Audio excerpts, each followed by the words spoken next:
Sir, आपने कहा था कि प्रत्याशियों की जो सूची होगी वो हमारे पार्टी के तरफ से पूंजीपतियों की नहीं होगी, जात धर्म देखकर नहीं होगी। क्या ये प्रक्रिया अब भी वही होगी या कुछ और होगी?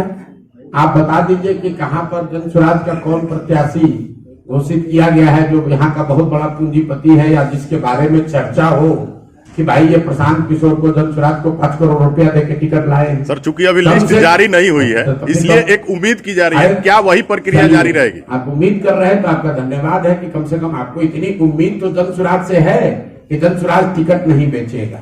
बिहार में लोगों को और कुछ समझ हो न हो, इतना विश्वास तो लोगों को जरूर है कि बिहार में किसी माई के लाल में इतना दम नहीं है कि प्रशांत किशोर का ईमान खरीद ले पैसे के बल पर। इतना बात तो सब लोग जानते हैं। तो भरोसा रखिए, जब टिकट बटेगा उसके बाद अगर कहीं आरोप लगा और आरोप में आपको कोई सच्चाई दिखी कि प्रशांत किशोर छोड़िए, जन स्वराज में भी किसी ने पैसा लेकर किसी को टिकट दिलवा दिया, ये आरोप अगर प्रूफ हो जाए, आप जिस दिन बता दीजिएगा उसी दिन राजनीति छोड़ देंगे।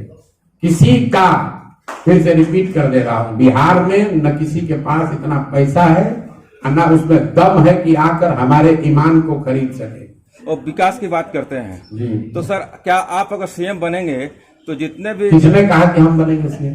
नहीं, हमें फ्यूचर की बात अगर मगर क्या होता है सर? अगर मगर क्या होता है? अगर जन स्वराज की सरकार बनेगी, ठीक है, तो बिहार में विकास की बात होगी, ठीक है, शिक्षा रोजगार की बात होगी, और आप देखेंगे कि भ्रष्टाचार को कितनी कड़ाई से तो सर जितने यहाँ रोका जाए। जितने भी बिहार सरकार का बजट है 3.25 लाख करोड़, और अगर सारे जनप्रतिनिधियों का पेंशन जोड़ दीजिएगा तो 500 करोड़ भी नहीं होगा। 500 करोड़ भी बड़ी राशि है, उसको भी देखा जाएगा। लेकिन उसी 500 करोड़ की वजह से बिहार गरीब नहीं है। आप लोग, इसको अंग्रेजी में कहावत है, missing the jungle for the wood, मतलब जंगल जल रहा है वो नहीं देख रहा, लकड़ी पकड़ के बैठे हुए हैं। ये दूसरे नेताओं की तरह हम ये बयानबाजी नहीं करते हैं कि हम आएंगे तो सबका पेंशन रोक देंगे।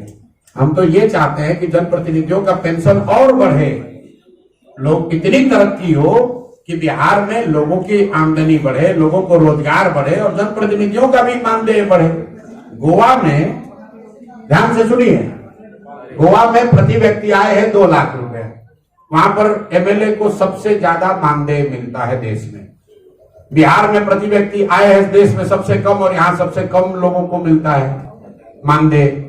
यहाँ के वार्ड सदस्य को, यहाँ के मुखिया को, यहाँ के सरपंच को, यहाँ के प्रमुख को जन स्वराज की व्यवस्था बनेगी तो उसको 2 गुना, 3 गुना, 4 गुना ज्यादा पैसा मिलेगा।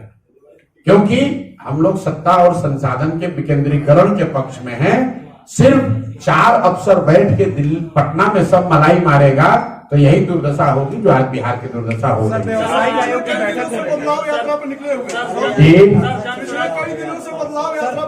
अरे एक ही आदमी कई वो सवाल कीजिएगा।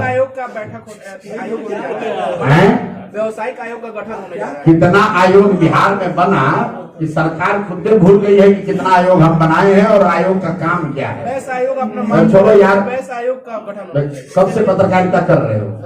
कम से कम 25 को आयोग में हम लोग खुद देखे कौन बनता है। आयोग किस लिए बनाया गया है?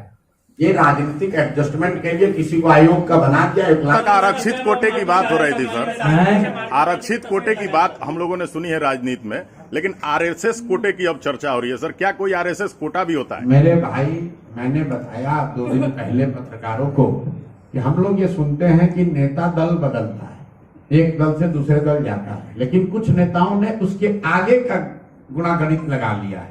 उसमें है एक अशोक चौधरी, ये सर्वदलीय नेता है।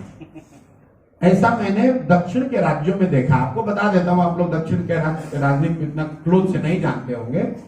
दक्षिण के राज्यों में ऐसा होता है कि परिवार के अलग अलग सदस्य 2 या 3 पार्टियों में रहते हैं ताकि कोई भी सरकार आए उनको नुकसान ना हो। जहां कोटा है वहां कोटा ले लिए, जहां कोटा नहीं है तो पैसा देके खरीद लिए। चलिए भैया, बहुत बहुत धन्यवाद।